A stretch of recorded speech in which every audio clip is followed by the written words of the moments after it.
Hurley, Governor General of Australia, and First Lady Linda Hurley, Their Excellencies, Special Envoys, and Heads of Delegations, His Excellency, Most Reverend Charles John Brown, and the esteemed members of the Diplomatic Corps, Vice President Sara Duterte, President Fidel Ramos, President Joseph Ejercito Estrada, President Gloria Macapagal Arroyo, Senate President Vicente Soto III, and the honorable members of the Philippine Senate,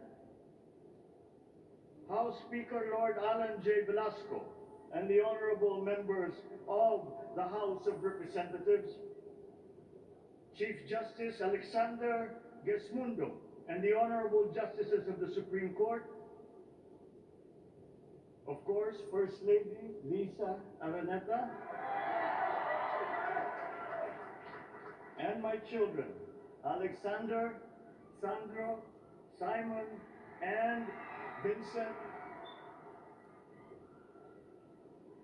I cannot proceed without a special greeting, of course, to the former First Lady Imelda Romualdez Marcos.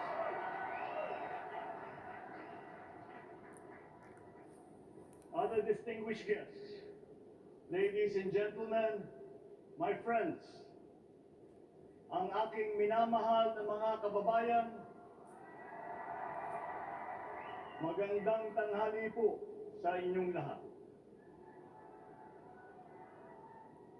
This is a historic moment for us all. I feel it deep within me. You, the people, have spoken, and it is resounding. When my call for unity started to resonate with you, it did so because it echoed your yearnings, mirrored your sentiments, and expressed your hopes for family. It reverberated and amplified as it did to deliver the biggest electoral mandate in the history of Philippine democracy.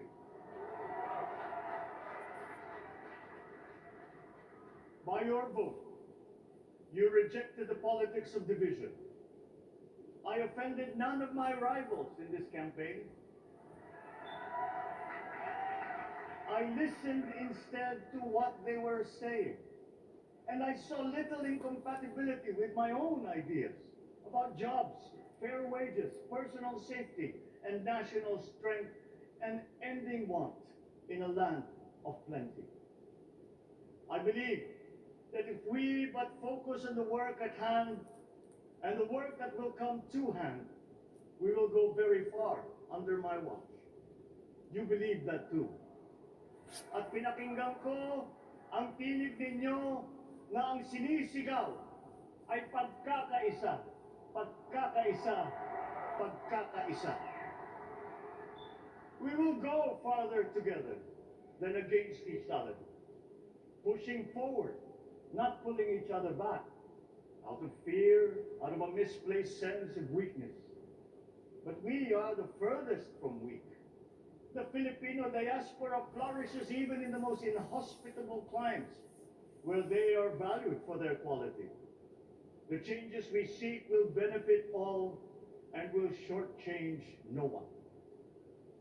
I was not the instrument of change. You were that. You made it happen.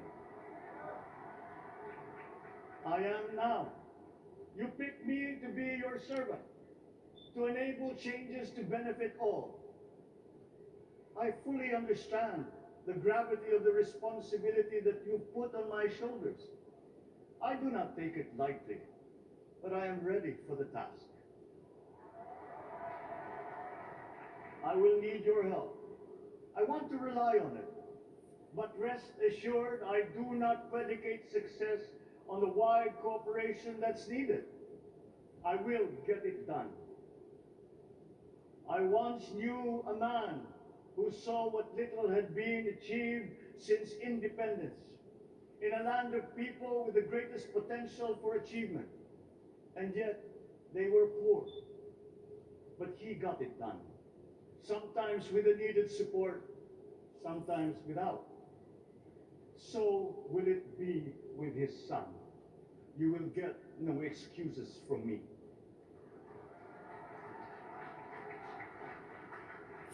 I am here not to talk about the past. I am here to tell you about our future.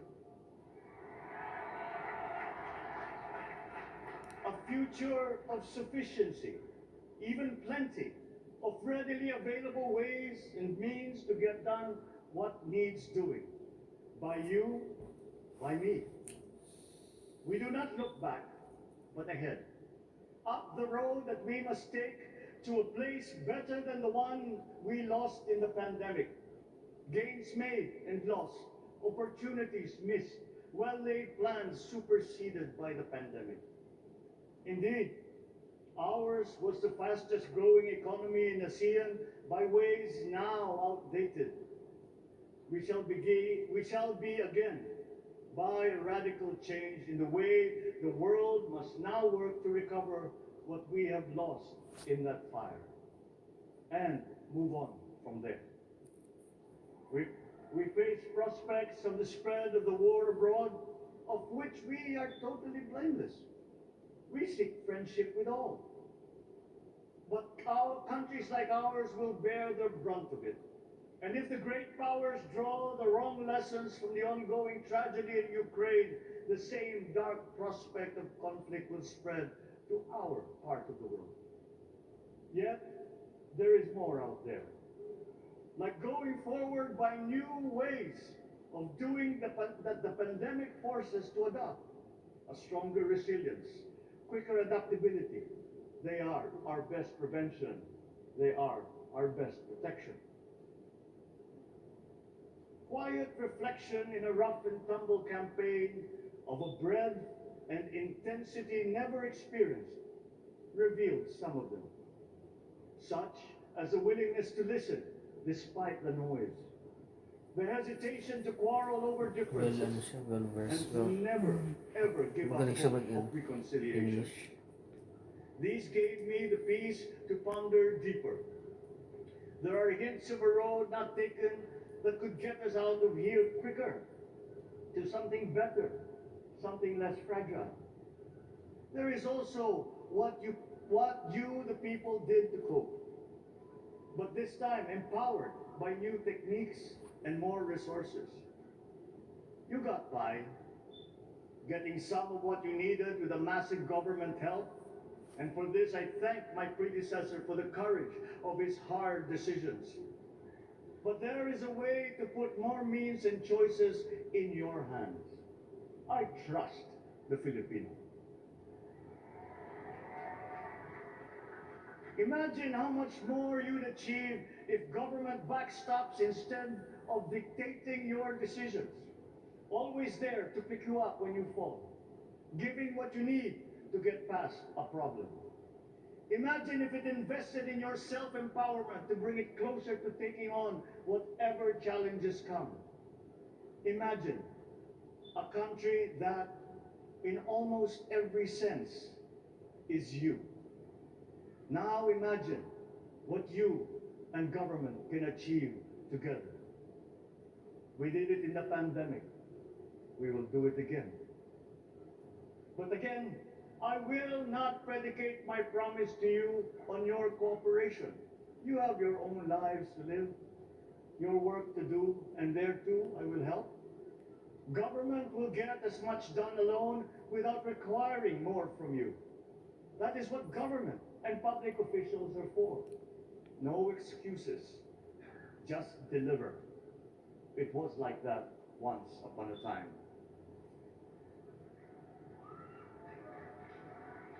I did not talk much in this campaign. I did not bother to think of rebutting my rivals. Instead, I searched for promising approaches better than the usual solutions. I listened to you. I did not lecture you who has the biggest stake in our success. And the forthcoming State of the Nation will tell you exactly how we shall get this done. In this fresh chapter of our history, I extend my hand to all Filipinos, come, let us put our shoulders to the wheel and give that wheel a faster turn to repair and to rebuild and to address challenges in new ways to provide what all Filipinos need to be all that we can. We are here to repair a house divided, to make it whole, and to stand strong again in the Bayanihan way, expressive of our nature as Filipinos.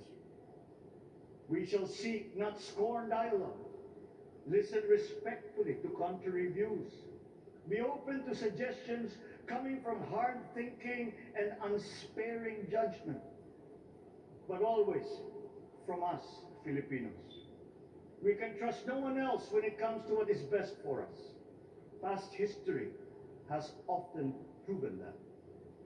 Solutions from outside divided us. None deepened our understanding. They were always at our expense. Never forget, we are Filipinos.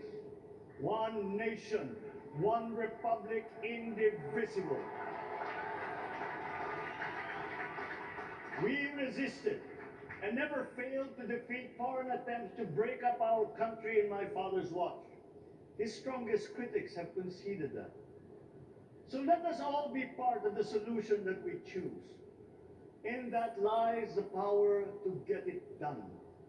Always be open to differing views, but ever united in our chosen goal. Never hesitating to change it, should it prove wanting. That is how agile, resilient republics are made. Our future we decide today. Yesterday cannot make that decision anymore, nor can tomorrow delay it. The sooner we start, the surer and quicker the prospect of achieving our future. These are troubling times. What's happening to others can happen to us, but it will not. We see what's happening. We are witness to how it is being stopped, and we have seen the glory that crowns struggle against all odds. Giving up is not an option. We've been through times of bitter division, but united, we came through to this when it shall begin again, but better. The campaigns I've run have taken me here where I stand today.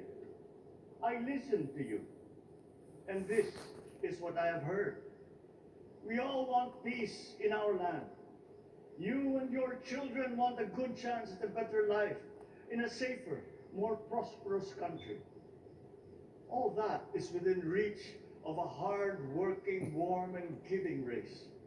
Your dreams are mine. Pangarap nyo ay pangarap ko. How can we make them come true? How can we do it together? But I will take it as far as anyone with the same faith and commitment can, as if it depended entirely on himself. Sa pangarap na maging mapayapa ang ating bansa, ang pangarap nyo ay pangarap ko. Sa pangarap na maging maunlad ang ating bansa, ang pangarap nyo ay pangarap ko. At sa pangarap na maging mas masinang ang kinabukasan natin at ng ating mga anak, ang pangarap nyo ay pangarap ko. We are presently drawing up a comprehensive, all-inclusive plan for economic transformation. We will build back better by doing things in the light of the experiences that we have had, both good and bad. It doesn't matter. No looking back in anger or nostalgia. In the road ahead, the immediate months will be rough, but I will walk that road with you. The pandemic ravaged bigger economies than ours. The virus is not the only thing to blame. What had been well built was torn down. We will build it back better. The role of agriculture cries for the urgent attention that its neglect and misdirection now demands. Food self-sufficiency has been the key promise of every administration. None but one delivered. There were inherent defects in the old ways and in recent ways too. The trade policy of competitive advantage made the case that when it comes to food sufficiency, a country should not produce, but import what other countries make more of and sell cheapest. Then came Ukraine. The most vulnerable when it comes to food are the countries furthest away from the conflict, those bearing no blame for provoking it. Yet they face the biggest risk of starvation. If financial aid is poured into them, though it never is, there is nothing to buy. Food is not just a trade commodity.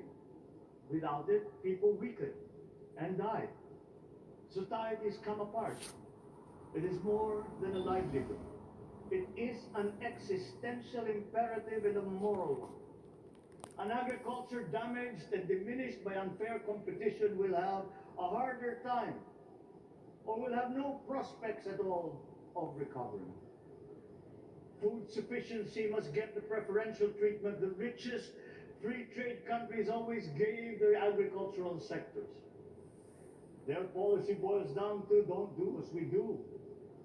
Do what we tell you to.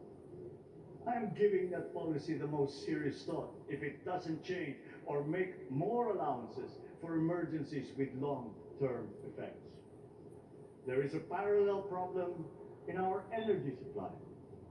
Sufficient fossil fuel-free technology for whole economies has yet to be invented. And it is not seriously tried by rich countries. Again, consider the response of the richest countries to the war in Ukraine. But surely, a free world awash with oil can assure supplies. Or we will find a way. We are not far from oil and gas reserves that have already been developed. What we teach in our schools, the materials used must be rethought. I am not talking about history. I'm talking about the basics, the sciences, sharpening theoretical aptitude and imparting vocational skills, such as in the German example, alongside the national language with equal emphasis and facility in a global language, which we had and lost. Let us give OFWs all the advantages we can for them to survive and to thrive. Our teachers from elementary up are heroes fighting ignorance with poor paper weapons. We are condemning the future of our race to menial occupations abroad. Then they are exploited by traffickers. Once we had an education system that prepared coming generations for more and better jobs. There is hope for a comeback.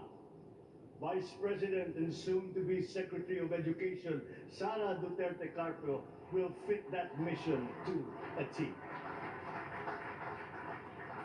We won't be caught unprepared, under-equipped, and understaffed to fight the next pandemic.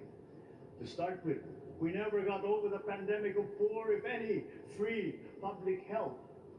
The last major upgrade of a public health system, exemplified by the resources poured into PGH, predates the current shambles by 3 generations. Our nurses are the best in the world. They acquitted themselves with the highest distinction abroad, having suffered even the highest casualties. With the same exemplary dedication at home, they just got by. They are out there because we cannot pay them for the same risk and workload that we have back here. There will be changes starting tomorrow. I am confident because I have an uplift in my cabinet. There were shortcomings in the COVID response. We will fix them. Out in the open. No more secrets in public health. Remember, I speak from experience. I was among the first to get COVID. It was not a walk in the park. My father built more and better roads, produced more rice than all administrations before his. President Rodrigo Roa Duterte built more and better than all the administrations succeeding my father's. Much has been built, and so well, that the economic dogma of dispersing industry to develop the least likely places has been upturned. Development was brought to them. Investors are now setting up industries along the promising routes built. And yet, the potential of this country is not exhausted. Following these giant steps, we will continue to build. I will complete on schedule the projects that have been started. I'm not interested in taking credit. I want to build on success that's already happening. We will be presenting the public with a comprehensive infrastructure plan. 6 years could be just about enough time. No part of our country will be neglected. Progress will be made wherever there are Filipinos, so no investment is wasted. The recovery of Philippine tourism, with its emphasis on accessing nature's beauty, I am sure will exceed expectations. And bigger is not always better, but there's something to be said for economies of scale. And yet the country invites investments in fast-rising industries with quick returns and inflicts irreparable damage for future generations. We have yet to see large-scale practical solutions to pollution, though some are beginning to emerge. But there are tried and proven new ways of mitigation. Blades have been turning over the sand dunes of Ilocos Norte, harnessing a power all around, but unseen, long before this day. I built them. The rich world talks a great deal, but does a lot less about it than those with much less, but who suffer more death and destruction from climate change and lack of adaptation. We will look to our partners and friends to help the Philippines, who, despite having a very small carbon footprint, is at the highest risk. First, spare victims, then help them recover, and move on to lessen the harmful impact of climate change. We too have our part to play. We are the third biggest plastics polluter in the world, but we won't shirk from that responsibility. We will clean up. You will not be disappointed, so do not be afraid. With every difficult decision that I must make, I will keep foremost in my heart and in my mind the debt of gratitude I owe you for the honor and responsibility that you have conferred on me.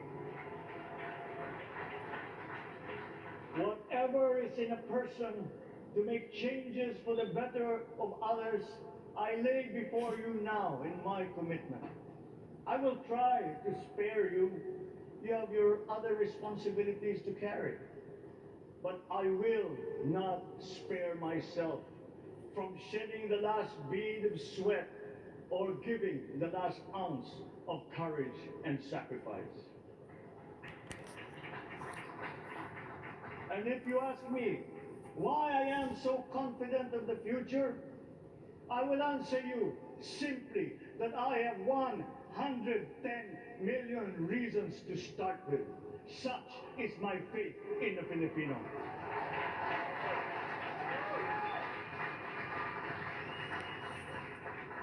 Believe, have hope. The sun also rises like it did today and as it will tomorrow. And as surely as that, we will achieve the country all Filipinos deserve. God bless the Philippines. God bless our work. Maraming salamat po sa inyong lahat. Mabuhay ang Pilipinas.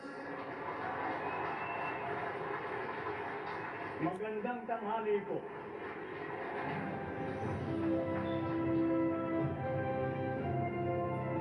Excellencies, ladies and gentlemen, the President of the Republic of the Philippines, President Ferdinand Marcos Jr.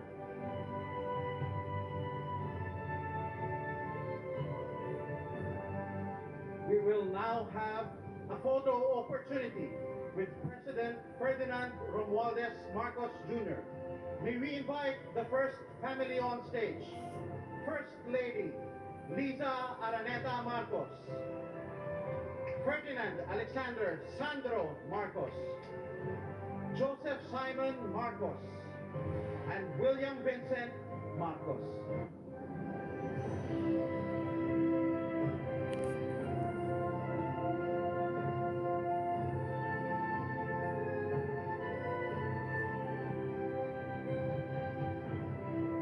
May we now request Vice President Sara Duterte to join the first family.